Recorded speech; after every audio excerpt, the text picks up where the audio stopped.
রান্না নিয়ে এক্সপেরিমেন্ট করতে আমি বরাবরই পছন্দ করি, আর মাছ যেহেতু বাঙালিদের একটা প্রধান খাবার, মাছ দিয়ে নিত্য নতুন রেসিপি ট্রাই করি। তো রুহি বেরেস্তা এই রেসিপিটা আমার পরিবারের একটা গেট টুগেদারে আমি একবার বানিয়েছিলাম। এটা একদম হিট রান্না ছিল, সবাই খেয়ে এত প্রশংসা করেছিল। এটা বানানোর জন্য সবসময় আমি ফরচুন কাচ্চিঘানি মাস্টার্ড অয়েলকেই বেছে নিই, কারণ বাঙালির রান্না মানে ভালো সর্ষের তেল একদম অপরিহার্য। বাছাই করা সেরা সর্ষে থেকে বানানো এই সর্ষের তেল। তোমরা কি জানো বদহজম দূর করে? আর আচার যদি তুমি এই তেল দিয়ে বানিয়ে রাখো তাহলে অনেক বেশি দিন ধরে তাজা থাকে।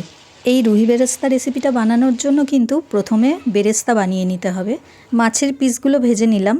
টক দই, কাঁচা লঙ্কা, সর্ষে পোস্ত গুঁড়ো আর বেরেস্তা লবণ দিয়ে একসাথে মিক্সিতে ব্লেন্ড করে নেব। তেলের মধ্যে কালো জিরা, কাঁচা লঙ্কা ফোড়ন দিয়ে মশলা দিয়ে নেড়েচেড়ে পরিমাণ মতো জল দিয়ে দিতে হবে। ভাজা মাছগুলো দিয়ে 3 মিনিট মতো রান্না করে নিতে হবে। সম্পূর্ণ রেসিপিটা ডেসক্রিপশানে দেওয়া রইল। খানিকটা বেরেস্তা ছড়িয়ে দিলাম। ফরচুন কাচ্চিঘানি মাস্টার্ড অয়েলের স্ট্রং অ্যারোমা আর খাঁটি সর্ষের ঝাঁজ প্রতিটা মাছের রেসিপিকে করে তোলে মাস্টারপিস। গরম ভাতের সাথে পরিবেশন করুন রুই বেরেস্তা।